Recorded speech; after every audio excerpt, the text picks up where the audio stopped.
Thanks very much for joining us for episode 37 of InTek Freight and Logistics, the podcast. I'm Kevin Baxter, and I'm joined by my co-host for this edition, InTek President Shelley Austin. Welcome again. Thank you, Kevin. To our humble studio home. Yes. On this episode, we are going back to cross-border shipping, something we've talked about a few times on this podcast, and we're discussing perhaps the biggest question many shippers have when it comes to moving freight between the U.S. and Mexico, that being customs. Joining us to offer answers and other insights, we welcome Antonio Luna, Managing Director of Mexico-based Vitti Logistics. Antonio, thanks very much for joining us. Thank you, Kevin. Hi, Shelley. Hi, Antonio. Good to see you. Good to see you, too. So just starting off, tell us a little bit about yourself and your background in the freight and logistics world. Well, it's been a long career. I worked 16 years. When I first graduated, my first 16 years were in the automotive industry, working for companies like Magna, JCI, Leon Plastics, a Michigan-based company. And back in 2006, I decided to become independent. And that's when I started to, do something in logistics, primarily transportation brokerage between Mexico, US, and Canada. And almost 8 years ago, I decided to start Vitti Logistics. And it's funny because we were initially thinking of Vitti Logistics as a premium hot chat or transportation, expedited transportation service provider. But eventually, customers were asking for different things. And 8 years later, here we are operating 12 warehouses, 2 million square feet. And we have become a fully integrated third-party logistics provider. And that's what we're doing today. And there's even more construction going on now, isn't there, as well? Yeah, construction is all over the place. Where we are is near the border with Laredo, Texas. I'm physically in Saltillo, but we do have locations in Monterrey. And the north part of Mexico is probably receiving, I believe, based on the statistics, over 60% of the foreign investment is in this region, the north part of Mexico. So definitely very busy. You see, empty lots, and 2 weeks later you see, a new warehouse or a new building coming up. There's a lot of traction right now. There's a lot of business dynamic, and we're seeing companies from all over the world trying to set up either manufacturing operations or distribution operations in Mexico, obviously taking advantage of the geographic position with the U.S., which is for a lot of people, a lot of businesses, the primary objective for selling their products. Well, Antonio, your growth in 8 years is just fantastic and amazing. I feel like we're very fortunate. You and I met early on through the TIA organization. And I think that was a blessing because we've been able to partner together in all kinds of opportunities and solutions. And I know we've worked with you on some warehousing and some transportation solutions for our customers that have Mexico operations. Tell us a little bit more about all the services that you offer. Yeah, well, we have three main pillars or three main services, which is contract logistics, all related to warehousing, in and out, distribution, consolidation, cross-docking, even some value-added activities, like quality inspections, repacking, relabeling. Sometimes, packaging will come damaged, and we'll have to repack it before we send it to the final user, the final point of use. The other thing has to do with custom clearance. We are not a Mexican custom broker. We don't have a license, but we act in behalf of the importers or the shippers. We facilitate the custom clearance, the communication process, handling the document, making sure that custom compliance is involved. And then finally, transportation. We have a small fleet primarily dedicated to do the last mile delivery. When the client hired us to do that, we use our trucks to move freight from Vitti Logistics to their manufacturing sites. And we also have a license to be a freight broker, primarily between US and Mexico. We do some domestic transportation as well, but that's primarily what we do. We're trying to integrate services, and where the client allow us to do that, be their single provider for anything related between one country to the other, all the logistics involved. Excellent. So on this episode, what we're hoping to focus on is in that customs broker type atmosphere. And I know that it seems to be a sticking point with a lot of customers just because it's an unknown, right? So any unknown causes a lot of anxiety and a lot of fear of not wanting to do it because they don't know how it needs to operate. So could you kind of touch on a few things that are unique when somebody is shipping into Mexico? If I remember correctly, you have to have a certain presence in Mexico. If you don't, that's kind of where you step in to help kind of bring that together. But it kind of run through just kind of the general requirements for the customs. Yeah, I think it's like in every other country, where you need to have an importer record registration. Obviously, from country to country, the requirements to become an importer of record officially under your authorities may vary, but that's the main point. You need to be registered with the Mexican authorities as an importer of record. What happens if you don't have an importer of record registration? Well, that's where there are two ways to do that: either through companies like us, where we have an importer of record registration, and we can do temporary imports for goods coming from other countries that eventually will be moving to a manufacturing environment. But if you are not into the manufacturing environment and you still want to ship product because you have a potential client in Mexico, there are other figures like trading companies. Trading companies will import in your behalf and then ship the product to the final user. That's a very common way to do it. Obviously, you have to comply with different regulations.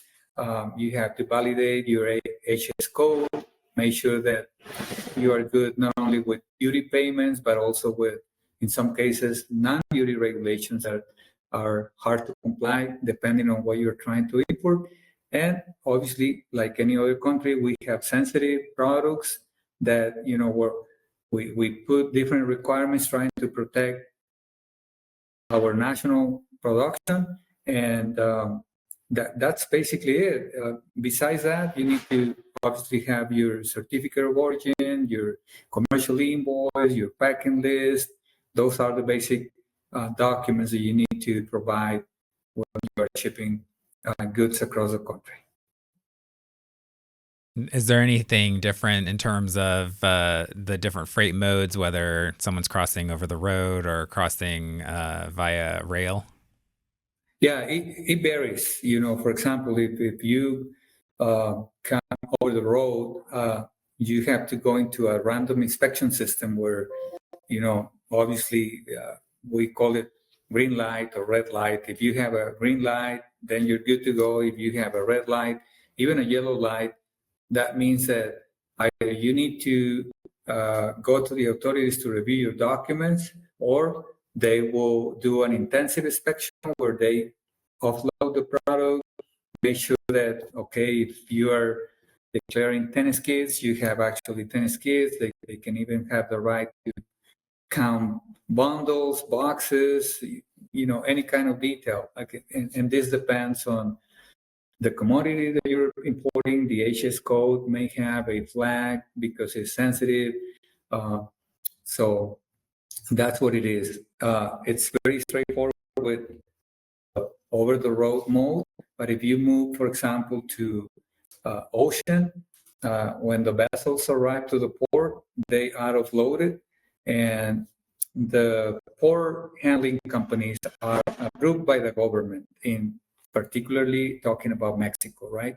So no, you need to have an authorization from the government to be able to operate in a port. Then you move the container of the vessel to, let's say, bonded area, which is kept in control by the authorities. Once you have your documents ready, you ask for an appointment to come and pull that container, and then go into the random inspection system. And then again, you green red light.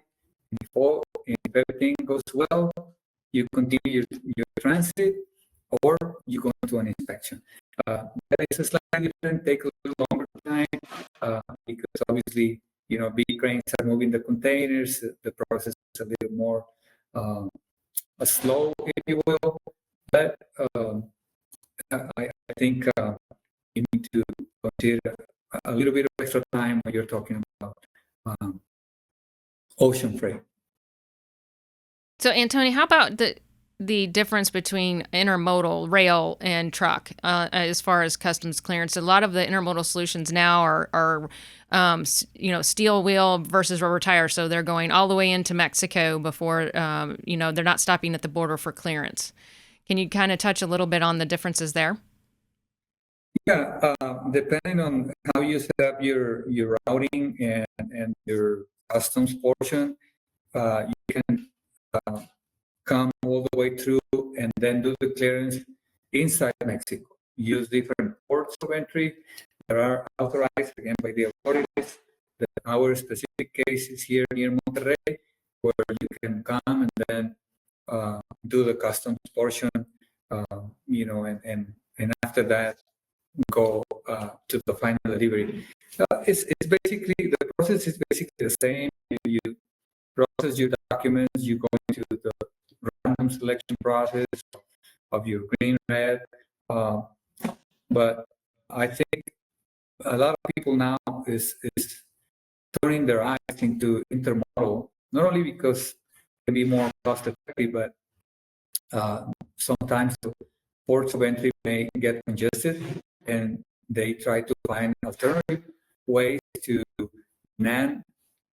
have like a non-stop shipment all the way to Mexico, and then take care of that. Because as we were saying at the beginning, business dynamic is very unique right now. There's a lot of new companies coming. Obviously, the ports are getting busier, and people get alerted with that, and they want to find ways to not complicated. What if, or plan B, if a specific port shuts down because things happen and maybe the system is down and you cannot clear customs. Those are the type of situations or scenarios that consignees in Mexico are looking, and that's one of the reasons they are turning their eyes into other solutions. Like you mentioned, intermodal. Is there usually a pretty quick process then at the rail points of entry? There's usually people there to handle it in terms of fewer delays versus road.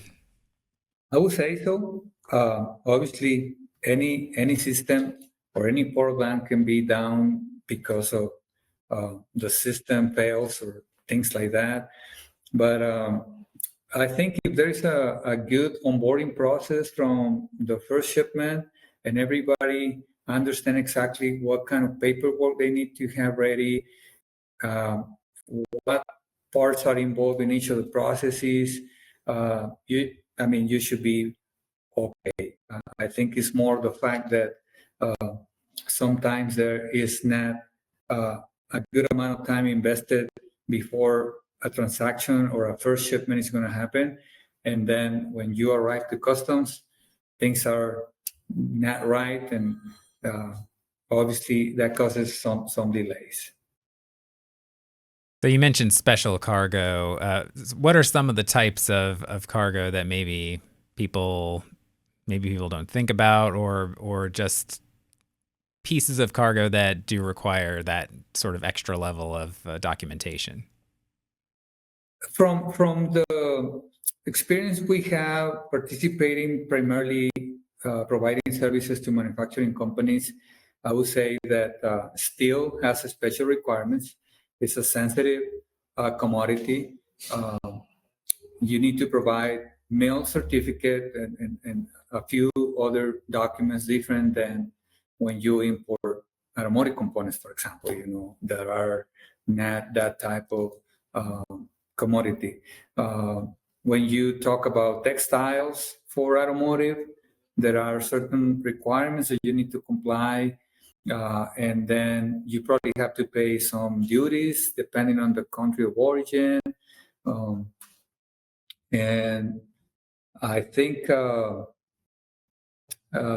would say probably the between steel, certain types of steel, and textile, I would say is probably the two most known sensitive goods, if you will, in the type of niche that we participate, the type of industries.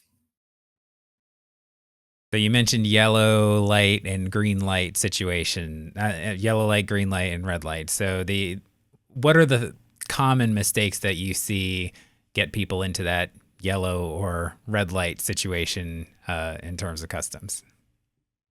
Well, yellow might be something more related to documentation.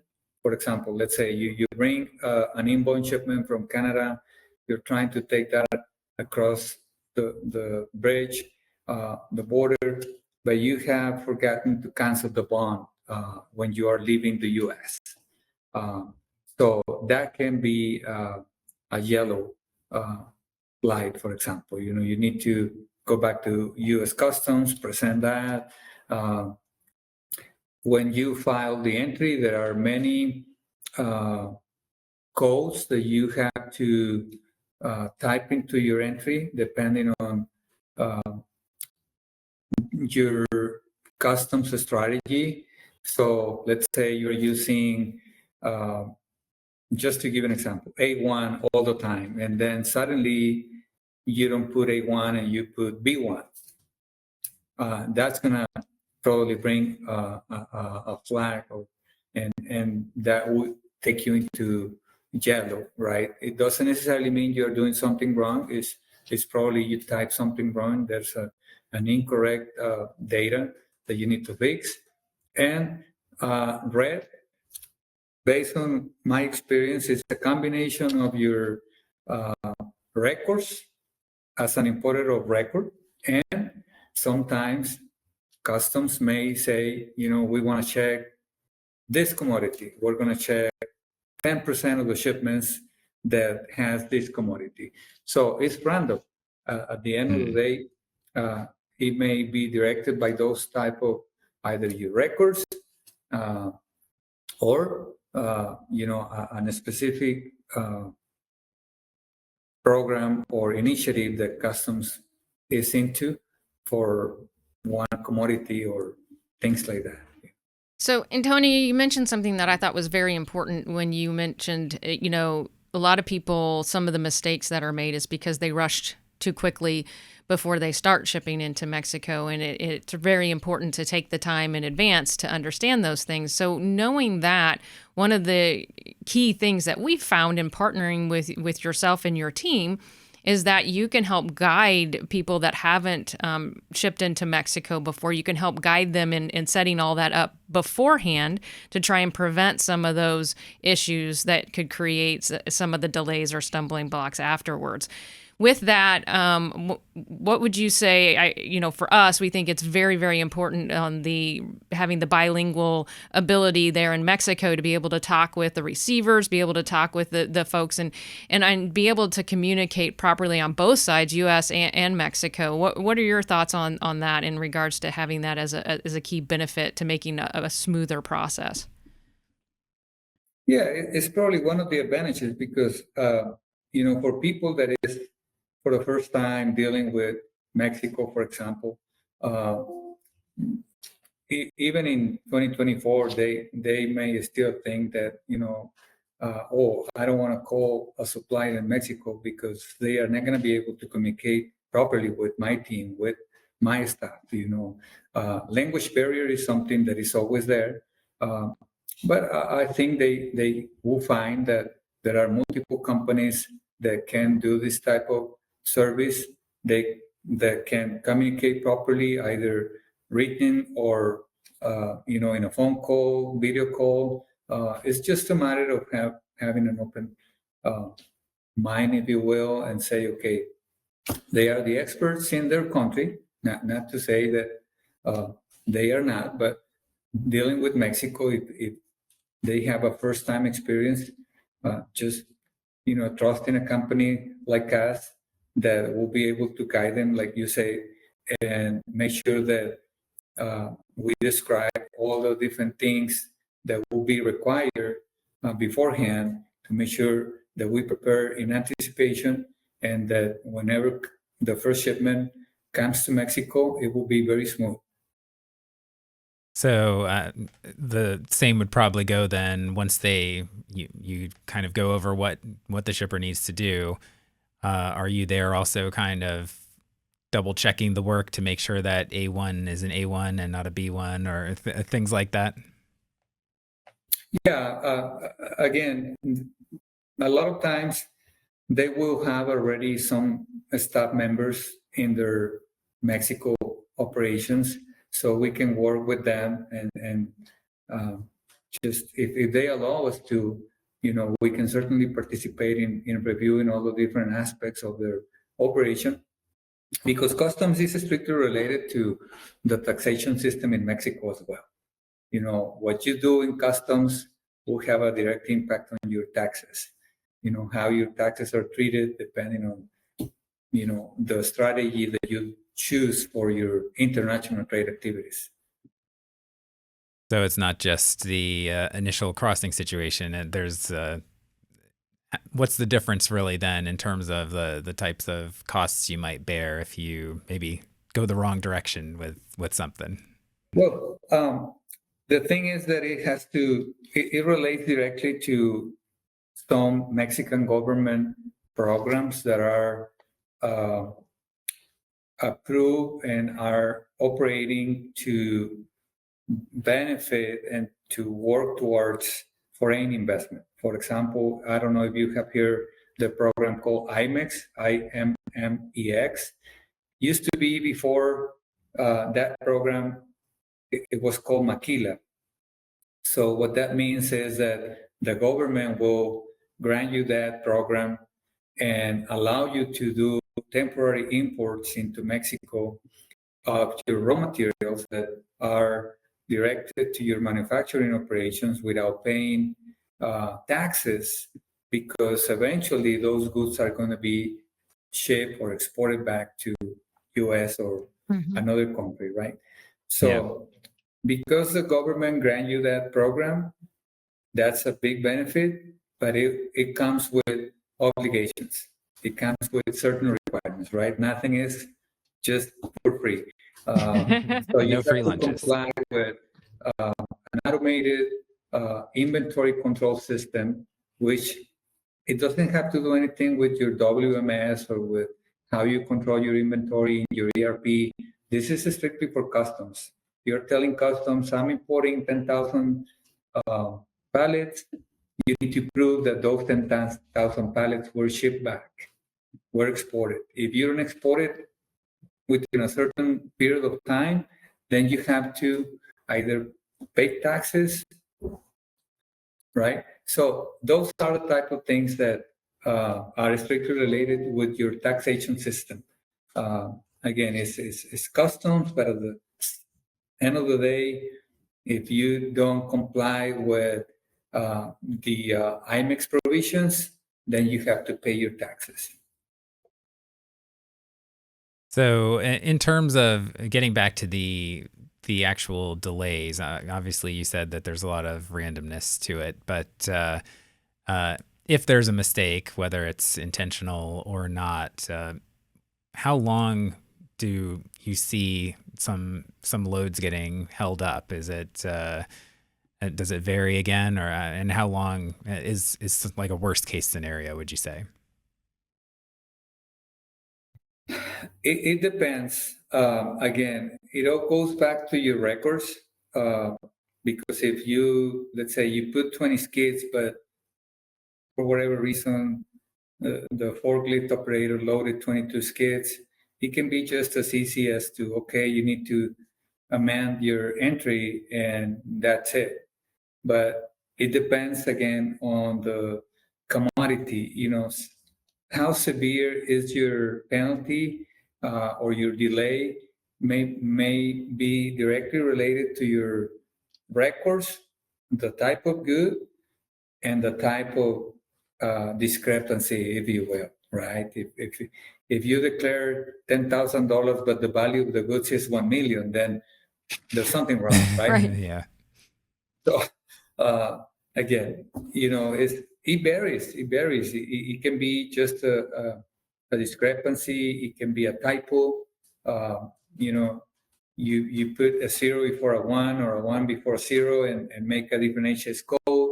Uh, but I think now with technology, a lot of companies are using data directly from their ERP systems to populate commercial invoices to generate the documents, and you don't see that very often. But the authorities will also allow you to amend your entries if you notice something wrong. I mean, even if you get a green light, but you realize that I made this mistake, it wasn't this HS code, you still have the right to go and amend that specific entry. That is something that you can always do. Obviously, there's a window of time where those type of changes are allowed, but also Mexican authorities won't allow amendments in certain fields of the entry that are more sensitive. So Antonio, the customs information is very interesting, and I think that it's even more interesting to the listeners because there's more and more activity in Mexico. Can you tell us a little bit kind of what you're seeing? We've heard kind of different things. We've heard it's a lot more active, but we haven't even yet to see what really is coming. Kind of tell us what you're seeing in the growth on the Mexico market. Yeah, from a point of view, the main contributor to this activity is obviously the trade war between China and the U.S. That's, to my eyes, something that has to do with probably 7 out of each 10 companies that are looking to expand or move into Mexico, right? And some of them will move their entire manufacturing facility, and some of them will just use Mexico as a hub to store product, get closer to the point of use, get shorter lead times to the client, and try to waive some of those duties. But I think the U.S. and Mexico government are working closely to make sure that it's not just, okay, instead of shipping from China to U.S. to L.A., whatever, I'm going to go through Mexico. It's not just as simple as that. So I think both countries are talking very closely to make sure that, from an international trade perspective, those things are also considered. But there are other cases where companies are trying to expand their footprint. Obviously, we know the biggest consumer is the United States, so everybody wants to be close to the United States. And obviously, from a competitive standpoint, labor in Mexico is a lot cheaper than the U.S. So it's a perfect partner because of the distance, because we have multiple ports of entry, but that is creating a big imbalance.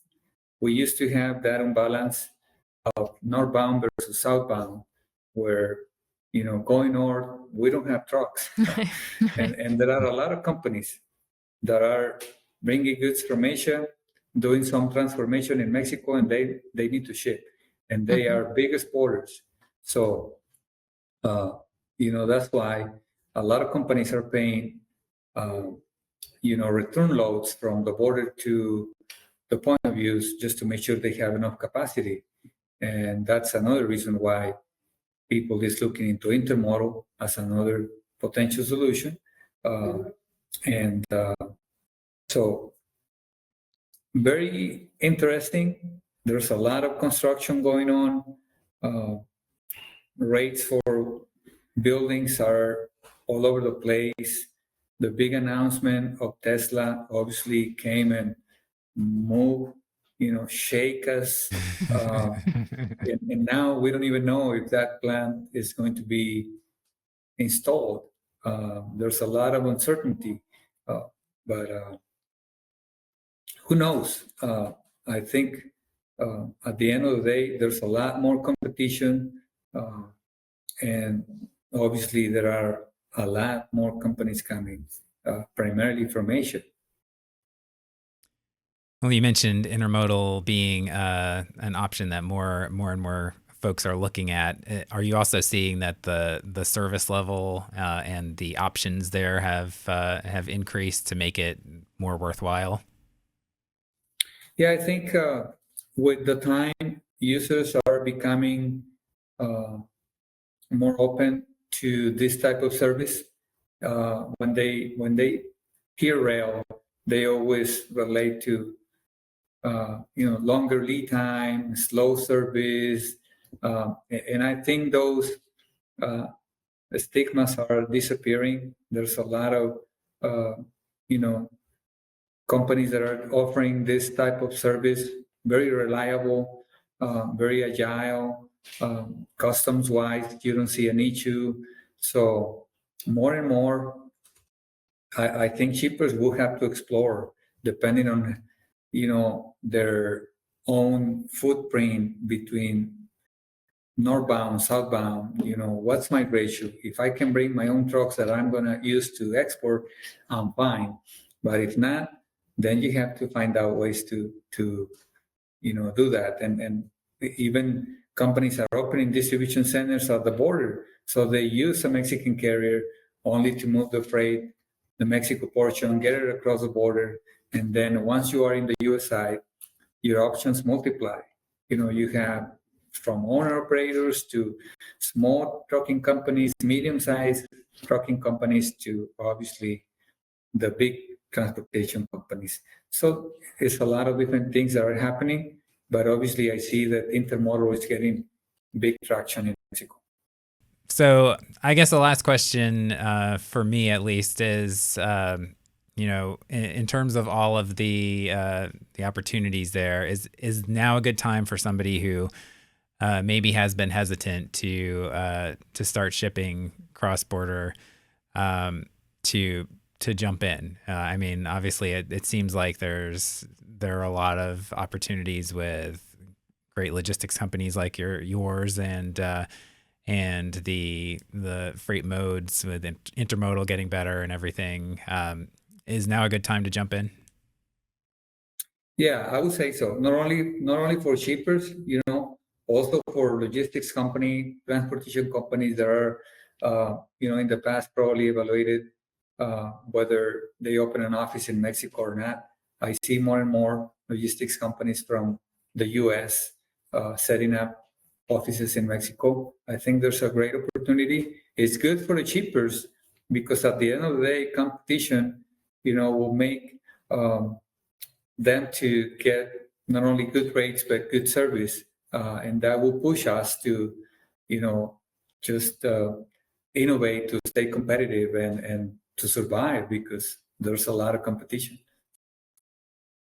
Great. So where can people go to find out more about Vitti and work with you? Yeah, our website, www.vittilog.com. They can shoot us an email at info@vittilog.com. You can also find a U.S. toll-free number in the website. We have a strong presence in LinkedIn as well. If you guys are interested, obviously we are a call away, an email away, and we'll be there to evaluate how we can help. Excellent. Thank you. Yeah, we'll include some of that contact information in the description of the episode. And Antonio, thank you very much for taking the time. No, thank you. Thank you so much for inviting us, and it is our pleasure.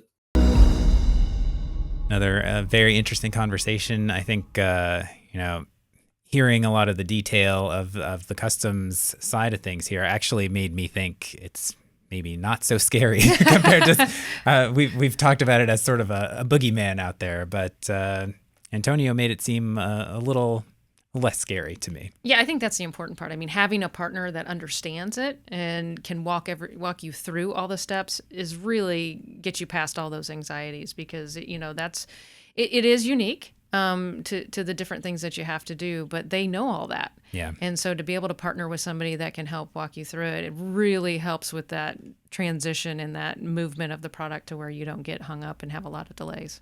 Yeah, so definitely a good resource there. And again, we'll point people to his contact info. Of course, we work with him as well. So, yes. Just reach out to us too, and we can help you get there as well. So thanks again to Antonio for speaking with us. And feel free to subscribe or follow us wherever you watch or listen the podcast to get the latest episodes as soon as they come out. And please do rate and review us wherever it is you do consume the podcast. We certainly appreciate that. Drop us a comment and email us at podcast@intechlogistics.com if you have a lengthier question or a comment that you'd like to convey to us. And our website is www.intechfreight-logistics.com for more about what we do and other ways to contact us as well. Shelley, thank you again. Always a pleasure, Kevin. Thank you. All right. We'll be back next time. Thanks for listening or watching.